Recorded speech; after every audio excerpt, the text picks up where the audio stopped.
అయిపోతావు, వాగమైపోతావు, రోడ్డు మీద పడతావు. ఇవన్నీ వేస్ట్ కంపెనీలు ఎత్తేస్తారు, లేపేస్తారు. ఎవరిని దోషింది ఆడే చెప్తున్నాడు. అందరూ అడిగిన క్లియర్ గా, నీకు వెస్టేజ్ కంపెనీ గురించి ఏమన్నా తెలుసా?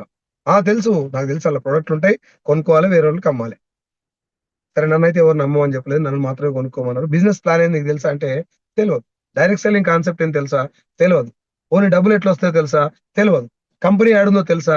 తెలియదు. గౌతమ్ బాలి సార్ ఎవరో తెలుసా? తెలియదు. Direct selling government guide lines ఇచ్చిన విషయం తెలుసా? తెలియదు. తెలంగాణ గవర్నమెంట్ కూడా డైరెక్ట్ సెల్లింగ్ గైడ్ లైన్స్ ఇచ్చిన విషయం తెలుసా? తెలియదు. ఒక కలెక్టర్ స్థాయి వ్యక్తి Krishna Kumar Singh IAS collector job వదిలేసి ఫుల్ టైం వెస్టేజ్ చేస్తున్న విషయం నీకు తెలుసా? తెలియదు. మరి ఏం తెలుసు? ఎవడన్నా ఏదన్నా మొదలు పెట్టంగానే దోషిట్ల మన్ను పట్టుకొని ఆ నోట్లో కొట్టడం తెలుసు మనకు. ఫేక్, ఇవన్నీ ఫేక్. పలుకులలో కేసరి అని చెప్పి గుట్కా అడ్వర్టైజ్మెంట్ ఇస్తారు, అది ఫేక్.